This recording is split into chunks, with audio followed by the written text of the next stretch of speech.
The wind howled like a banshee across the Arizona territory, carrying whispers of trouble and the scent of sagebrush. For Sarah Jenkins, life on her small ranch was a relentless cycle of hard work and quiet solitude. One sweltering afternoon, a shadow fell across her doorway. Not the shadow of a storm, but of a man, a Cherokee warrior, bleeding and near death. Against all reason, Sarah took him in. She nursed him, shared her meager supplies, and listened to his murmured stories. Little did she know that this act of compassion would irrevocably alter the course of her life, thrusting her into a world of ancient traditions, unexpected love, and a destiny she never could have imagined. What happens when saving a life means surrendering your own? The Arizona sun beat down relentlessly on the parched earth surrounding Sarah Jenkins' ranch. Her small cabin, built sturdy against the harsh elements, offered a meager respite from the heat. Sarah, a woman hardened by years of fending for herself since her parents succumbed to a fever, squinted as she surveyed her small patch of corn. The harvest wouldn't be bountiful, but it would be enough to see her through the winter. Her days were a predictable rhythm of chores, tending to her few chickens, drawing water from the well, and maintaining the small fence that kept stray cattle from trampling her crops. Companionship was a rare luxury, her only regular interactions being with Jedediah, the gruff but ultimately kind storekeeper, in the dusty town of Redemption, a half-day's ride away. On this particular afternoon, the stillness of the desert was broken by the faint sound of hoofbeats. Sarah straightened her hand instinctively, reaching for the old rifle leaning against the cabin wall. Travelers were uncommon on this isolated stretch of land, and they were rarely bearers of good news. The hoofbeats grew louder, closer, until a lone horse stumbled into her small clearing, its rider slumped precariously in the saddle. Sarah cautiously approached, her rifle held loosely but ready. As she drew nearer, she could see that the rider was a Native American man, his dark hair matted with sweat and dust, a crimson stain spreading across his chest. He wore the worn leather of a traveler, but the intricate beadwork on his pouch hinted at a different origin. He was unconscious, barely clinging to life. Hesitation warred with a sense of basic human decency. Leaving him to die under the scorching sun was unthinkable, yet harboring a stranger, especially a Native American, in these tense times carried its own risks. Anti-Indian sentiment ran high in the territory, fueled by skirmishes and misunderstandings. Still, Sarah's conscience won. She couldn't turn her back on a dying man. With considerable effort, she managed to help him dismount, his body limp and heavy. She dragged him into the cool shade of her cabin, her muscles straining. Once inside, she laid him gently on her cot, her heart pounding with a mixture of fear and pity. His breathing was shallow, ragged. Carefully, Sarah examined his wound, a deep gash on his side that looked like it had been inflicted by a knife or a sharp rock. It was already festering, a clear sign of infection. She knew little of medicine, but she knew enough to understand the urgency of his situation. Working quickly, she heated water over the small fire in her hearth and cleaned the wound as best she could with a piece of clean cloth. He groaned softly, but didn't regain consciousness. Sarah then rummaged through her meager supplies, finding a few herbs that Jedediah had once told her possessed mild antiseptic properties. She crushed them and applied the poultice to the wound, hoping it would help ward off further infection. As the sun began to dip below the horizon, casting long shadows across the small cabin, Sarah sat beside the stranger, watching his labored breaths. She wondered who he was, what had happened to him, and if he had any family who might be searching for him. His features were strong and noble, his face etched with a weariness that spoke of hardship. Around his neck, He wore a simple leather cord from which hung a small, intricately carved wooden bird. Days bled into nights. Sarah tended to the wounded man with unwavering dedication. She spoon-fed him broth made from the few chickens she could spare, changed his bandages, and kept a vigil by his side. Slowly, miraculously, he began to show signs of recovery. The fever that had gripped him started to break. His breathing grew steadier, and a flicker of awareness returned to his dark eyes. The first time he looked at her, really looked at her, Sarah felt a jolt. His gaze was intense, filled with a quiet strength that belied his weakened state. He tried to speak, but his voice was a mere whisper. "Rest," Sarah murmured gently, pressing him back against the pillow. "You need to save your strength." He nodded slightly, his eyes never leaving hers. A strange connection seemed to form between them in the silence of the small cabin, a bond forged in pain, vulnerability, and an unexpected act of kindness. As the days passed, his strength gradually returned. He began to eat more, and his eyes held less of the haunted look she had first seen. One morning he finally spoke, his voice still raspy but clear. "Thank you," he said, his words carrying a melodic cadence. "You saved my life." Sarah simply nodded, a faint blush rising on her cheeks. "You were in need," she replied, avoiding his gaze. "My name is Kai," he said, then his eyes searching hers. "I am Cherokee." Sarah's breath caught in her throat. Cherokee. A wave of apprehension washed over her. The stories she had heard about the Cherokee were often filled with violence and conflict, yet looking at Kai, she saw only gratitude and a quiet dignity. "I am Sarah," she replied softly. Over the next few days, Kai told her his story. He was a warrior, returning from a journey to visit a neighboring tribe, when he was ambushed by a group of bandits who coveted his horse and supplies. He had fought bravely, but he was outnumbered and severely wounded. He had managed to escape riding until his strength gave out, leading him to her doorstep. Sarah listened, her initial fear slowly giving way to a growing respect for this man who had faced death and survived. She learned about his people, their traditions, and their deep connection to the land. She found herself drawn to his quiet strength and the gentle wisdom in his eyes. One afternoon, as Kai sat outside, basking in the warm sunlight, a group of riders appeared on the horizon. Sarah's heart leapt with fear. Were they the bandits who had attacked Kai, or worse, a group of settlers looking for trouble? Kai, sensing her apprehension, rose to his feet, his hand instinctively reaching for the knife he now carried. His movements were still somewhat stiff, but his eyes held a fierce determination. As the riders drew closer, Sarah recognized Jedediah, the storekeeper, leading the small group. Relief washed over her, quickly followed by a new wave of anxiety. What was Jedediah doing all the way out here, and who were the others with him? Jedediah reined in his horse, his gaze sweeping over Sarah and then settling on Kai. His expression was unreadable. Behind him were two older Native American men, their faces stern and their eyes piercing. Sarah felt a knot of unease tighten in her stomach. This was more than just a friendly visit. This felt like fate knocking on her door once again, this time with a force she couldn't comprehend. Jedediah dismounted, his usual jovial demeanor replaced by a serious countenance. He nodded curtly at Sarah and then turned his attention to Kai, his gaze respectful but assessing. "We heard you were here, Kai," Jedediah said, his voice low. "Word travels fast in the territory." Kai met his gaze steadily.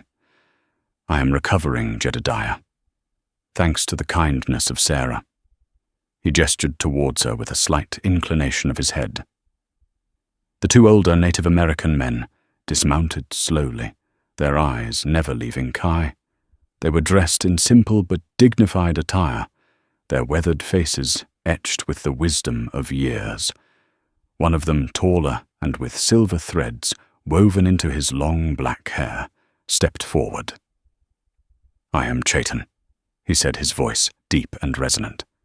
"This is Nokomis. We are elders of your tribe, Kai." Kai's eyes widened with surprise and a hint of concern. "Chaitan Nokomis, what brings you so far from our lands?" Chaitan's gaze softened slightly as he looked at Kai. "We were worried when you did not return. A scouting party found signs of the ambush. They followed your trail and it led them here." He then turned his attention to Sarah, his expression now one of quiet gratitude. "You have shown great compassion, woman. You have sheltered our son when he was near death." Sarah felt a flush creep up her neck under their intense scrutiny. "He was in need," she repeated, feeling somewhat inadequate under their piercing gazes. Nokomis, the other elder, stepped forward, his eyes crinkling at the corners as he offered a small, almost imperceptible smile. "Kindness is a virtue highly valued among our people, Sarah Jenkins. You have honored us with your actions." The tension in the air eased slightly, replaced by a sense of solemnity.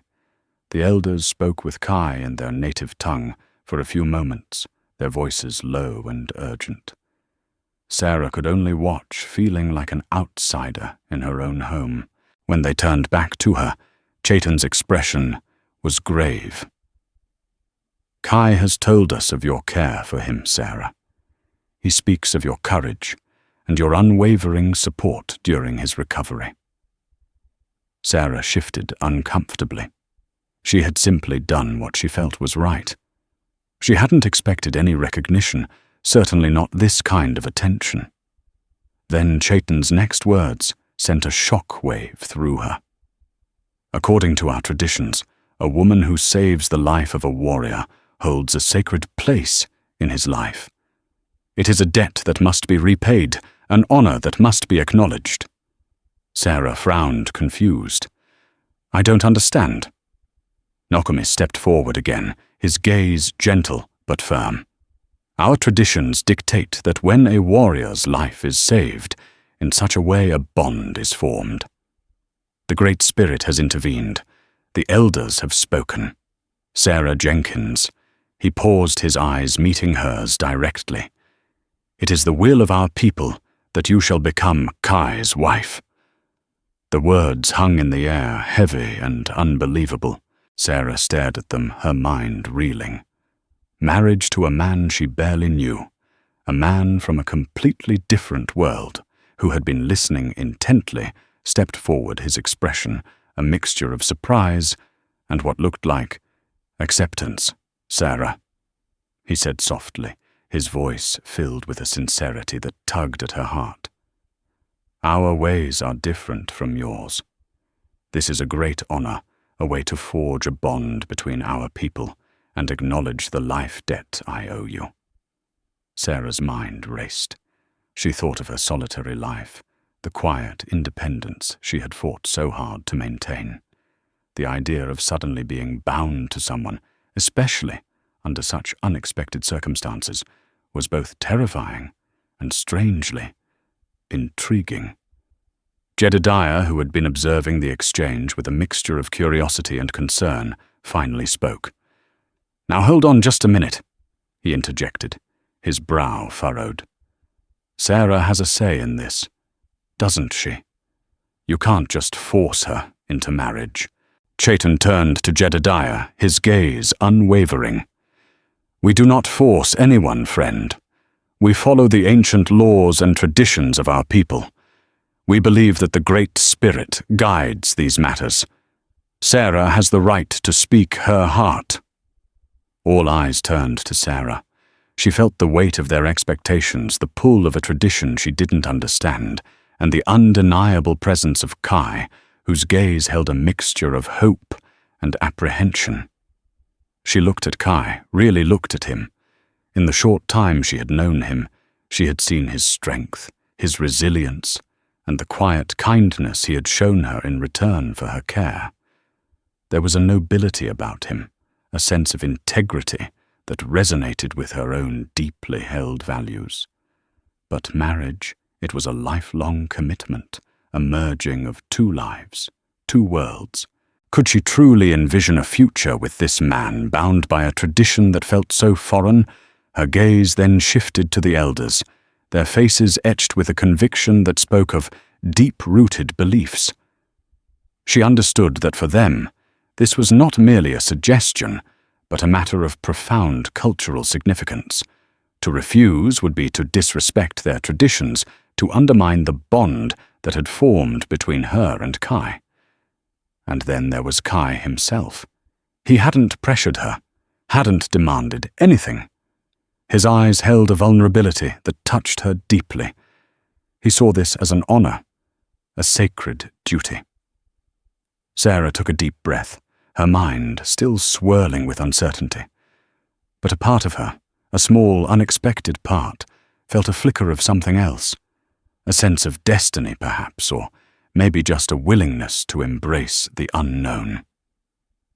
Her life had been solitary for so long. Maybe this was the change she never knew she needed. I need some time to think, she finally said, her voice barely above a whisper. This is all very sudden. Chayton nodded solemnly. Of course.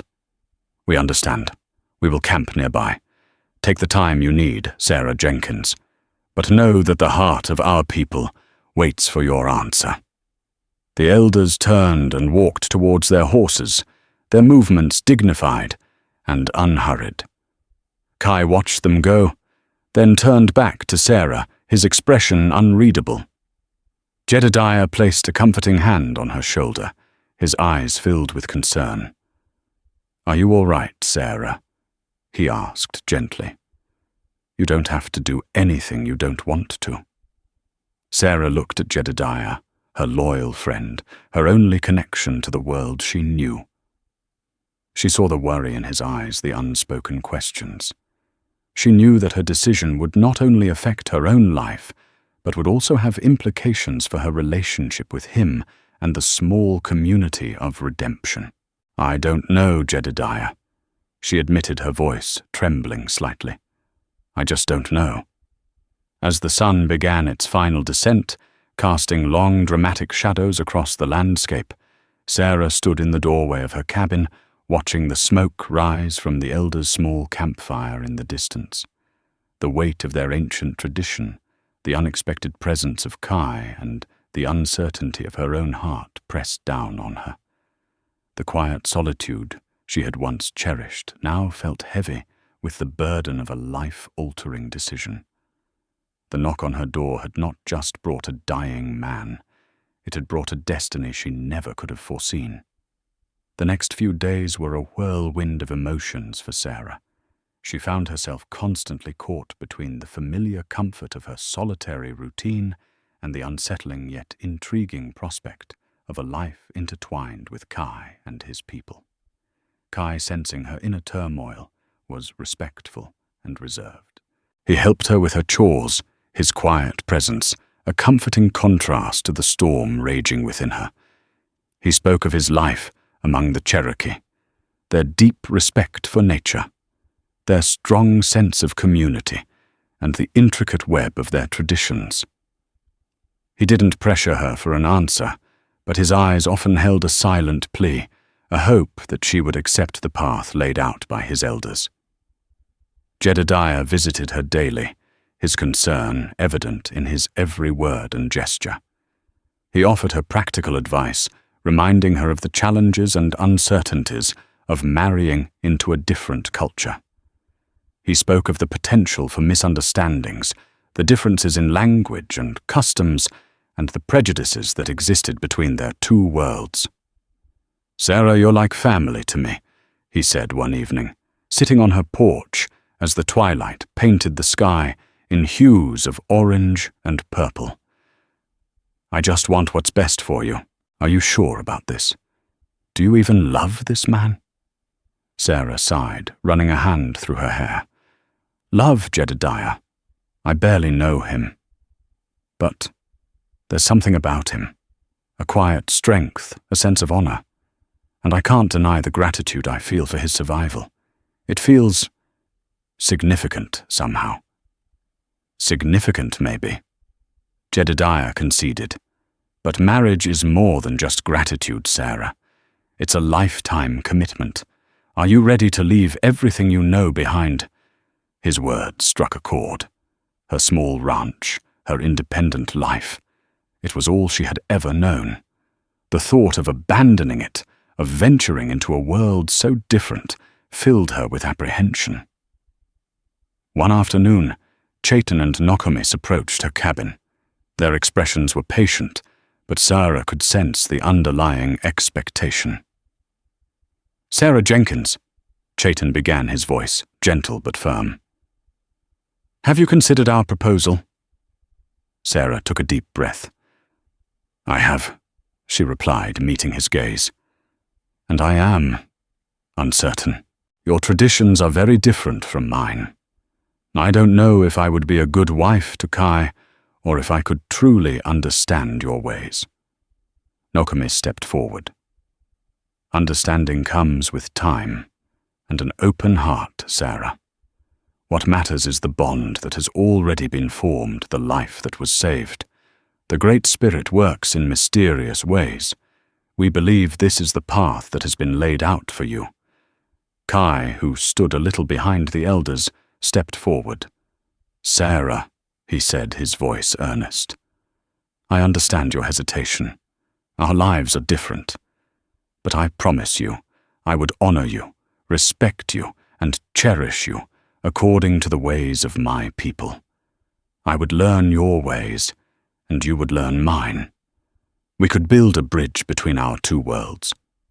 His words were simple but sincere, and they resonated with a yearning within her that she hadn't acknowledged until now. A yearning for connection, for belonging, for a life that held more than just the solitary rhythm of her ranch. She thought about Kai's quiet strength, the gratitude in his eyes, and the sense of destiny that seemed to hang in the air. She thought about the elders' conviction, their belief in the sacredness of the life she had saved. And she thought about her own life, the quiet loneliness that sometimes crept into her heart, despite her independence. Could she truly turn away from this unexpected path, this chance for a different kind of life? Was it fear holding her back, or a genuine incompatibility? That evening, Sarah asked Kai to tell her more about his people, their daily lives, their beliefs, their customs. He spoke with passion and detail, painting a vivid picture of a world steeped in tradition and community. He told her about the roles of men and women, the importance of family, and the deep spiritual connection they shared with the land. As she listened, she began to see a beauty in their ways that she hadn't imagined, a sense of harmony and interconnectedness that seemed to be missing from the often harsh realities of her own life. She also asked him about his feelings. "Kai," she said hesitantly, "what do you think of this? Is this what you want?" He looked at her, his dark eyes filled with a sincerity that touched her deeply. "Sarah," he said softly, "when I lay dying in your cabin, I felt the presence of the Great Spirit. I believe that you were sent to save me for a reason. And now the elders have spoken. I respect their wisdom, and I find myself drawn to you, to your strength and your kindness. I believe we could have a good life together, a strong life." His words combined with the quiet conviction of the elders, and her own growing curiosity began to sway her. The fear was still there, but it was now mingled with a sense of possibility, a sense of adventure. The next morning, Sarah approached Chayton and Nokomis. Kai stood beside them, his expression a mixture of anticipation and anxiety. "I have made my decision," Sarah said, her voice clear, despite the tremor in her heart. The elders' eyes met hers, their gaze steady and expectant. I will marry Kai." She said the words feeling both strange and liberating as they left her lips. A wave of relief washed over Kai's face. The elders exchanged a look of satisfaction, a silent acknowledgement of the rightness of their tradition. "This is a good day," Chaitan said, a rare smile gracing his lips. "A bond will be forged between our people. The Great Spirit smiles upon this union." Nokomis nodded in agreement. "We will begin the preparations immediately. There are ceremonies to be performed, traditions to be honored." Sarah looked at Kai, a tentative smile touching her own lips. He stepped forward and gently took her hand, his touch warm and reassuring. In that moment, standing under the vast Arizona sky, she knew that her life had irrevocably changed. She was stepping onto a new path, a path that led into the heart of a culture she barely knew, guided by a man who had come to her as a dying stranger, and was now to become her husband. The bridge between their two worlds was beginning to be built on uncertain step at a time. The days that followed were a flurry of activity. The Cherokee elders and their small accompanying party set up a temporary camp near Sarah's ranch. They began preparing for the wedding ceremony, explaining their traditions and customs to Sarah with patience and respect. Sarah learned about the significance of the eagle feathers, the meaning behind the tribal songs, and the importance of the exchange of gifts. She was given a traditional Cherokee dress, crafted from soft deerskin and adorned with intricate beadwork. The women of the group, their eyes kind and welcoming, helped her with her hair and explained the symbolism of the adornments. Kai, too, was involved in the preparations, often acting as a gentle interpreter between Sarah and the elders. He patiently answered her countless questions, his eyes filled with a quiet pride in his heritage. He told her stories of his childhood, his family, and the values that were deeply ingrained in his being. Jedediah, though initially concerned, offered his support, helping to gather supplies and offering words of encouragement to Sarah. He even offered a small but heartfelt gift, a hand-carved wooden comb, wishing her happiness in her new life. The wedding ceremony was unlike anything Sarah had ever imagined. It took place at sunrise, in a clearing bathed in the golden light of the rising sun. The air was filled with the scent of burning sage and the rhythmic beat of drums. Chaitan officiated, his voice strong and resonant as he spoke the ancient words of the Cherokee tradition. Sarah and Kai stood hand in hand, surrounded by the elders and their small group. They exchanged vows not in words alone, but through symbolic gestures and the exchange of meaningful objects. Kai presented Sarah with a silver bracelet, a symbol of enduring love and commitment. Sarah, in turn, offered him a small hand-stitched pouch containing a smooth grey stone she had found near her well, a symbol of her connection to this land and her willingness to share it with him. As the ceremony concluded, a sense of peace settled over Sarah. The fear and uncertainty had not completely vanished, but they were now accompanied by a feeling of hope and a quiet excitement for the future. She looked at Kai, her husband, his dark eyes reflecting the warmth of the morning sun. A genuine smile touched her lips. Life after the wedding was an immersion into a new world. Sarah left her small cabin and moved with Kai and the elders back to their tribal lands, a journey that took several days. The landscape changed dramatically as they traveled from the arid desert to rolling hills and finally to lush forests. She was welcomed by Kai's people with a mixture of curiosity and warmth. The women of the tribe took her in patiently, teaching her their language, their customs, and the skills necessary for life in their community. Sarah learned to gather herbs, to prepare traditional foods, and to understand the intricate social dynamics of the tribe. It wasn't always easy. There were misunderstandings due to language barriers, and Sarah sometimes felt like an outsider, struggling to grasp the nuances of their culture.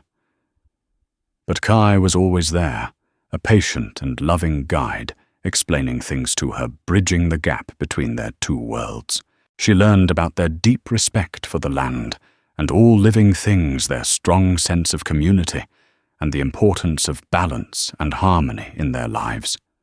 She witnessed their ceremonies, their dances, and their storytelling, gradually gaining a deeper understanding of their spiritual beliefs. As the seasons changed, Sarah adapted to her new life. She learned to speak the Cherokee language, her initial awkwardness giving way to fluency. She made friends among the women of the tribe, sharing stories and laughter. She even began to learn some of the traditional crafts, her nimble fingers quickly mastering the art of beadwork.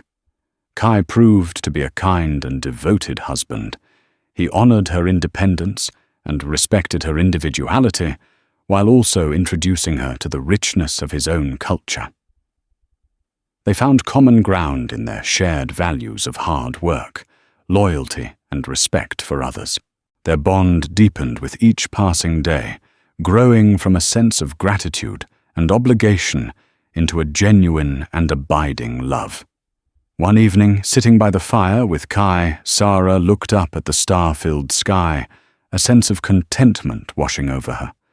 She thought back to the day he had arrived at her doorstep a wounded stranger.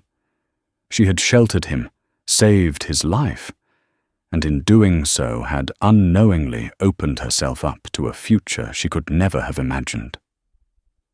The path had been unexpected, filled with challenges and uncertainties, but it had also led her to love to community and to a deeper understanding of herself and the world around her. The bridge between two worlds, built on a foundation of compassion and respect, was now strong and enduring. Sarah Jenkins, the solitary rancher, had found her place as the wife of a Cherokee warrior, her life enriched by the traditions and love of her new family. The knock on the door of fate had indeed led her to a new beginning, a testament to the unexpected twists and turns that life could take. Life within the Cherokee community was not without its challenges. The encroaching presence of white settlers continued to be a source of tension and conflict. Disputes over land and resources were becoming increasingly frequent, casting a shadow of uncertainty over their peaceful existence. Kai, as a respected warrior, often found himself involved in tribal council meetings, discussing strategies for protecting their lands and their way of life. Sarah, though not directly involved in these matters, listened intently to Kai's concerns and offered her support in any way she could. Her unique perspective, having lived in both worlds, sometimes proved valuable. She could offer insights into the thinking of the settlers and suggest ways to navigate the complex political landscape. One particularly harsh winter brought hardship to the tribe. Food was scarce, and illness spread through the community. Sarah, drawing on her knowledge of herbs and her experience in tending to the sick, worked tirelessly alongside the other women to care for those who were suffering. Her efforts were deeply appreciated, further solidifying her place within the tribe. During this difficult time, Sarah also faced personal challenges. She longed for connection with the few familiar faces from her past, especially Jedediah. Communication was difficult, but occasionally travelers would bring news from Redemption, and Sarah would learn about the happenings in the small town. One such traveler brought news that Jedediah was unwell. Sarah's heart ached with worry. She knew he was getting older, and the thought of him being alone and sick troubled her deeply. Despite the challenges and the occasional pangs of homesickness, Sarah's bond with Kai continued to grow stronger. They had learned to understand each other's unspoken needs and to navigate the differences in their backgrounds with patience and love. Their shared experiences, both joyful and difficult, had woven a strong tapestry of connection between them. Several years passed, and Sarah and Kai were blessed with children, two bright-eyed sons who were loved and cherished by the entire community. Raising their children in a world that was constantly changing presented its own set of challenges. They wanted their sons to understand and embrace their Cherokee heritage, while also being able to navigate the world beyond their tribal lands. Sarah, drawing on her own upbringing, taught them the importance of hard work, honesty, and compassion. Kai shared with them the traditions and stories of their people, instilling in them a deep respect for their culture and the land. As their sons grew older, they began to interact more with the outside world, sometimes facing prejudice and misunderstanding. Sarah and Kai worked together to equip them with the strength and resilience to face these challenges, teaching them to be proud of who they were and where they came from. Through the years, Sarah witnessed both the beauty and the hardship of life in the Cherokee community. She saw the strength of their traditions, the depth of their spiritual beliefs, and the unwavering bonds of kinship that held them together. She also saw the injustices they faced and the constant threat to their way of life. Despite the difficulties, Sarah never regretted her decision to marry Kai. She had found a love she never expected, a family she cherished, and a sense of belonging in a place she had once considered foreign. She had learned that love and understanding could bridge even the widest cultural divides. One autumn evening, as Sarah and Kai sat outside their home, watching their sons play in the fading light, Kai took her hand. "You have brought much good to our people, Sarah," he said softly, his eyes filled with love and gratitude. "You are a true daughter of the Cherokee." Sarah smiled, her heart filled with warmth. She knew that she would always be connected to her past, to the life she had left behind. But her present, her future was here with Kai and their children in this vibrant and resilient community that had embraced her as one of their own. The journey had been long and often challenging, filled with unexpected twists and turns. But it had also been a journey of profound discovery of love, found in the most unlikely of circumstances, and of the enduring power of human connection to bridge the divides between different worlds. Sarah, the woman who had simply offered shelter to a dying stranger, had found her true home and her life's purpose in the heart of the Cherokee Nation. The years flowed like a river, carving new lines onto the land and the faces of its people. Sarah and Kai, once the vibrant heart of a story, born from desperation and compassion, were now the esteemed elders, their hair the color of winter snow, their love a quiet, steady flame that warmed all who gathered near them. Their home was a nexus of family, a lively hub where the laughter of their grandchildren mingled with the soft cadence of the Cherokee language and the English Sarah had taught them all. She was no longer Sarah Jenkins, the solitary rancher. She was Gigao, a beloved woman, her wisdom sought by the young and respected by the council. Kai, his warrior's strength, now a quiet dignity, sat on the tribal council, his voice a vessel of measured reason. The world outside their lands was a relentless tide, with the government in Washington constantly devising new policies to chip away at their sovereignty. The talk was of allotment, of dividing the communal lands into individual plots, a concept foreign and destructive to the Cherokee way of life, which was rooted in the collective. In these tense councils, Kai would often turn to Sarah. "What would your people think is the purpose of such a law?" he would ask in the privacy of their home. And Sarah, drawing on a lifetime of straddling two worlds, would explain the alien logic of ownership, of fences, and deeds, helping the council draft letters to government agents in a language that was both respectful and firm, her penmanship as steady as her resolve. She was their bridge, their interpreter of a world that sought to consume their own. One summer, a young man arrived on their lands. He was a government surveyor tasked with mapping the territory for a proposed railroad expansion. His name was Thomas Miller, a well-meaning but naive man from the East. He carried with him a letter of introduction from the territorial governor, but also a smaller personal letter. It was from his grandmother, who had told him that if he ever traveled near the Cherokee lands, he should seek out a woman named Sarah, a friend of her late uncle Jedediah, the old storekeeper from Redemption. When Thomas found Sarah, he was taken aback. He had expected a frail, perhaps regretful woman, living in primitive conditions.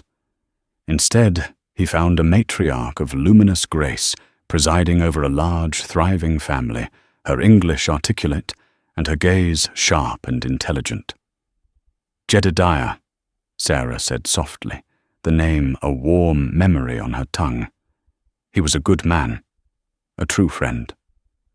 She invited Thomas to share a meal, and as they ate, surrounded by her family, Thomas saw not a captive, but a queen in her own right. He saw the profound love between her and Kai, a partnership of equals. He listened as she spoke of the land not as a resource to be charted and divided, but as a living entity, the source of their identity and sustenance. Thomas Miller left the Cherokee Nation days later with his maps, but also with a profoundly altered perspective. The lines he had been sent to draw on paper seemed arbitrary and foolish in the face of the deep, intricate connections he had witnessed. The seasons continued their inexorable turn. The vibrant golds of autumn eventually gave way to a winter that proved to be Kai's last. It was not a sudden departure, but a slow, gentle fading. As he weakened, Sarah nursed him, her touch as tender as it had been all those decades ago in her small, isolated cabin. The roles were reversed, but the love was the same.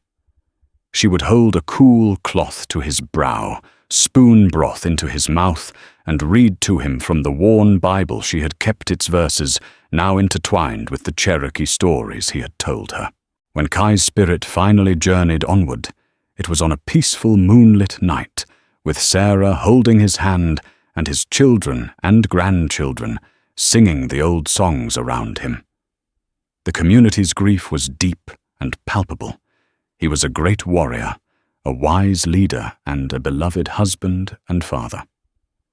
The funeral rites were a powerful testament to the life he had lived, a blend of ancient tradition and the quiet dignity he embodied.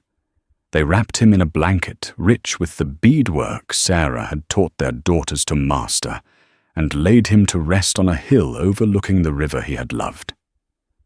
Sarah mourned him, not with loud wailing, but with a profound, aching silence. A part of her own soul had traveled with him. Yet she did not crumble. The strength that had allowed her to survive alone in the desert, to save a dying man, and to embrace an entirely new life, now fortified her as the sole matriarch of their clan. She became the keeper of their story. In the evenings, she would gather her grandchildren around the fire, their eager faces illuminated by the dancing flames. "Let me tell you of your grandfather," she would begin. "He came to me as a shadow, a warrior brought to my door by the Great Spirit." She wove the tale of their beginning, of the traditions that had bound them, and of the love that had bridged their two worlds. She taught them that they were the living embodiment of that bridge. "In your blood runs the courage of a Cherokee warrior and the resilience of a pioneer woman," she would tell them. "Never be ashamed of either.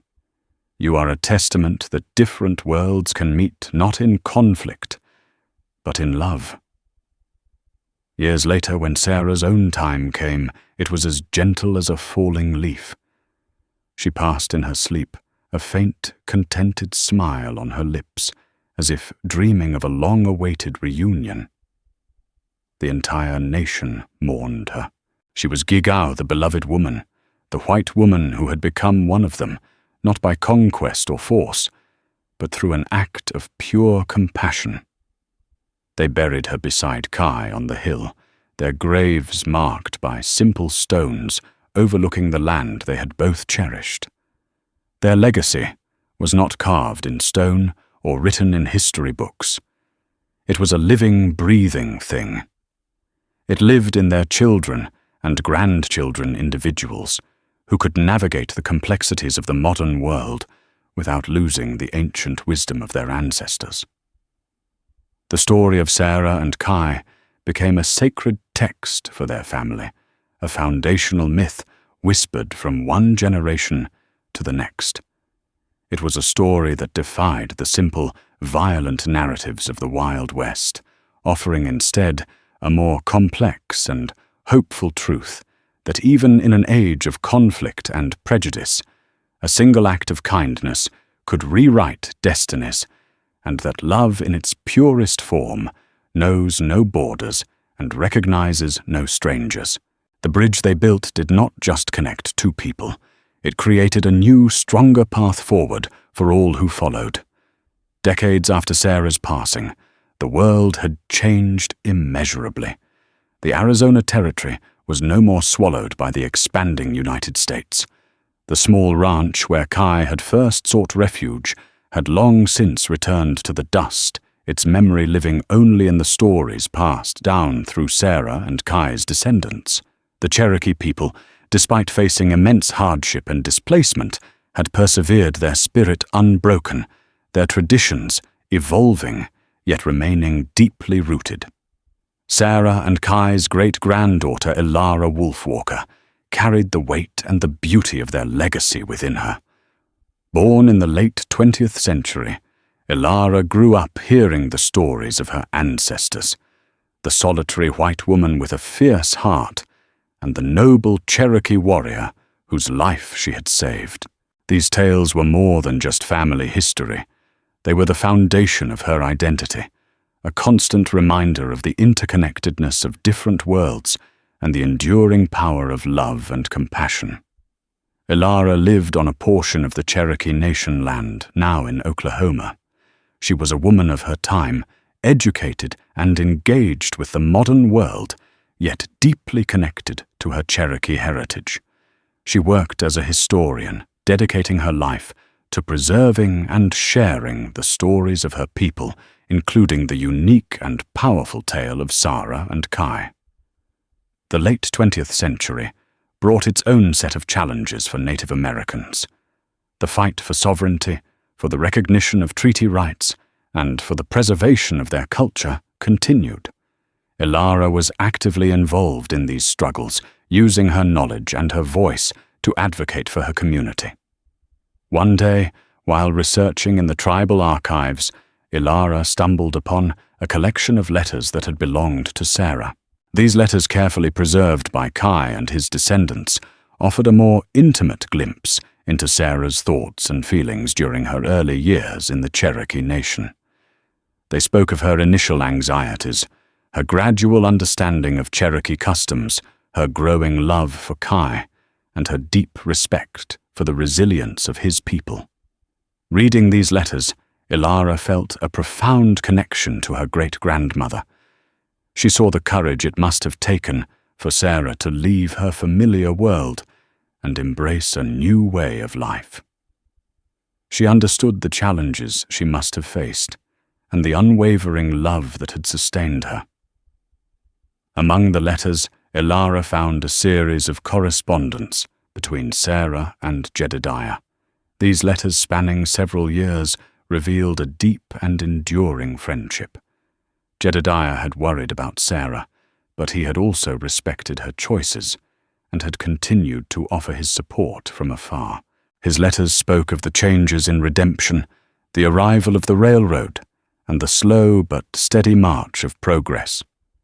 Sarah's replies shared her experiences in the Cherokee Nation, her growing family, and her reflections on the differences and similarities between her two worlds. One of Sarah's letters to Jedediah particularly resonated with Elara life here. "Is different Jedediah wilder, in some ways more connected in others. Kai is a good man, and I have learned so much from his people. They have a deep understanding of the land and a strong sense of community that I never truly experienced before. It hasn't always been easy, but I have found a peace here, a belonging that I never expected. I will always cherish the memory of our friendship and the life I had before, but my heart now belongs here, in this land, with Kai and our children. These words confirmed what Ilara had always felt, that Sarah's journey was not just a romantic tale, but a testament to the human capacity for adaptation, for love that transcends boundaries, and for the finding of home in unexpected places. Inspired by the letters, Ilara decided to undertake a personal journey. She wanted to visit the land where her great-grandmother had once lived, to see the place where the seeds of her family's story had been sown. She traveled to Arizona, to the area where redemption had once stood. The town had changed significantly over the years, grown larger and more modern, but Ilara could still sense the echoes of the past in the dusty landscape and the rugged mountains in the distance. She found the approximate location of Sarah's ranch, now just an empty field overgrown with native grasses. Standing there under the vast Arizona sky, Ilara tried to imagine her great-grandmother's life, the solitude, the hard work, the unexpected arrival of the wounded warrior. She felt a deep sense of gratitude for Sarah's courage and her open heart, the choices she had made that had ultimately led to Ilara's own existence. Ilara also sought out any remaining historical records of redemption from that era. She found mentions of Jedediah Thorne, the storekeeper, noting his reputation for fairness and his friendly relations with the local Native American tribes. There was no mention of any family suggesting he had remained a bachelor throughout his life. His loyalty to Sarah perhaps a significant part of his story as well. During her time in Arizona, Ilara connected with local historians and shared the story of Sarah and Kai. She was surprised to find that while the details were not widely known, there were local legends of a white woman who had married a Cherokee man and lived among his people. These whispers of the past confirmed the enduring impact of her great-grandparents' lives on the region. Ilara returned to Oklahoma with a deeper understanding of her family's history and a renewed sense of purpose. She continued her work as a historian, ensuring that the story of Sarah and Kai, a story of love that defied cultural boundaries, continued to be told. She believed that their tale held a powerful message for the present, a reminder that understanding, compassion, and the willingness to embrace differences could lead to unexpected beauty and enduring strength. She often shared their story with young people in the Cherokee Nation, emphasizing the importance of remembering their history and honoring the sacrifices and triumphs of their ancestors. She spoke of Sarah's bravery, Kai's nobility, and the enduring power of their love. In her own life, Ilara carried the lessons of her great-grandparents. She was open to new experiences, respectful of different cultures, and always willing to bridge divides. She understood that the world was constantly changing, but that the fundamental values of compassion, respect, and love remained timeless. One evening, sitting under the Oklahoma sky, looking up at the same stars that her great-grandmother had once gazed upon in Arizona, Ilara felt a profound connection to the past and a hopeful vision for the future. The echoes of Sarah and Kai's lives resonated within her, a reminder that their story was not just a chapter in history, but a living testament to the enduring power of the human spirit to connect to love and to build bridges between worlds, ensuring that their legacy would continue to inspire generations to come. The unexpected knock on a cabin door in the Arizona Territory had sent ripples through time, shaping the destiny of a family and leaving an indelible mark on the tapestry of American history. Sarah's story, while rooted in the rugged realities of the Wild West, reminds us that the most profound connections often arise from unexpected circumstances. Her selfless act of sheltering a wounded stranger led her down a path she could never have imagined, into a world of rich traditions, enduring love, and the forging of a legacy that spanned 2 cultures. It's a testament to the power of compassion to bridge divides, and the strength of the human spirit to embrace the unknown. If Sarah's remarkable journey resonated with you, please hit that like button, share this story with others, and don't forget to subscribe for more tales of courage, love, and the unexpected twists of fate in the American West. Your support helps us keep these captivating stories alive. Thanks for watching.